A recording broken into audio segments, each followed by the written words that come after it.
होय ओ, लय निवांत बसले आज वावरात. ऐका ना, आपल्या मंडळींचा एक प्रश्न होता. काय बोल ना. आता हे नेपियर पहा हिवाळ्यामध्ये वाढत नाही, दमाने वाढत. हा प्रॉब्लेम पुढच्या थंडीमध्ये येऊ नये म्हणून काय काळजी घेतली पाहिजे बरं? हिवाळा चालू व्हायच्या आधी नेपियर गवताला पोटॅश, त्याच्यानंतर फॉस्फरस आणि दुसरी गोष्ट कॅल्शियम हे एकत्र असलेलं खत दाबून टाकणं गरजेचं आहे. आणि दुसरी गोष्ट एक कोंबडी खत घालणं गरजेचं आहे. म्हणजे जो आता ह्या हिवाळ्यात जो प्रॉब्लेम दिसतोय आपल्याला, हा पुढच्या हिवाळ्यामध्ये दिसणार नाही, हिवाळा चालू व्हायच्या आधी.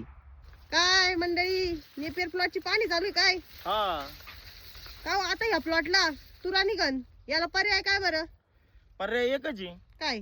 ज्या हाईटला तुरा निघन त्या हाईटला नेपियर कट करून घेणे.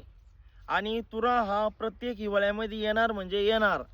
जशा वर्षातून एकदा बाबळीला शेंगा येतात, तसा याचा हा कालावधी असतो, त्याला तुरा निघण्याचा बियाणं येण्याचा. पण ते बियाणं पुरेपूर तयार होत नाही, कारण आपण त्याच्याकडे चारा प्लॉट म्हणून लक्ष देतो, बियाणं म्हणून लक्ष देत नाही. बरोबर आहे. त्याच्यामुळे त्याला वरती कणीस निघतं. तुम्ही किती काही करा, कणीस हे पावसाळा संपला आणि हिवाळा लागला का ह्या ऋतूमध्ये येणार म्हणजे येणार.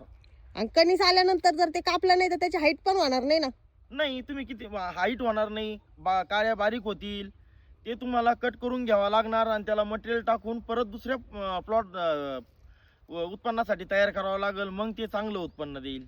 तर मंडळी, आलं का तुमच्या लक्षात? नेपियरला आणि काही जण हिवाळ्यामध्ये घाबरून जातात का आमचं नेपियर खराब झालं काय, त्याची वाढ होई नाही. घाबरून जायचं काही कारण नाही.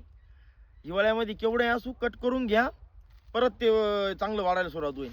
म्हणजे थंडीमध्ये अगदी लहान जरी असलं तुमचं नेपियर ह्या हाईटचं, तरी पण त्याला तुरा निघू शकतो. त्याला पर्याय एकच आहे, त्या स्टेजला कटिंग करून घेणे आणि नवीन प्लॉट परत नवीन कटिंग यायची वाट पाहणे.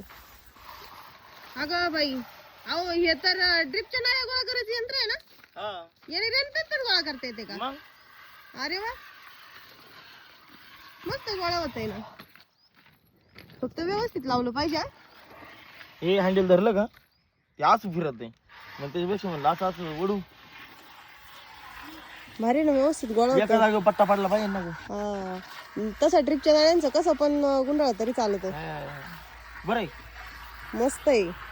मला दोरी आणून देते बांधायला. हा, मग असं दोरीनं मस्त बांधून टाकायचं. बांधून टाकलं का मग काढून घ्यायचं. हे बाय असं लय ते पांग्याला पडेल नाही, रात काही नाही. भारी ना, बंडल तयार झालं डायरेक्ट. हे बघ, एका गुणीत भरून ठेवायचे. अरे वा, ओके, मस्त. नाही तर ते वडले असते तर असं हे लागला असता. तर तिकडे बाय कशी ओढून टाकेली मी. गुत्ता मुत्ता आपण त्यात अशीच सरळ करून गुंडाळून ठेवू. हम्म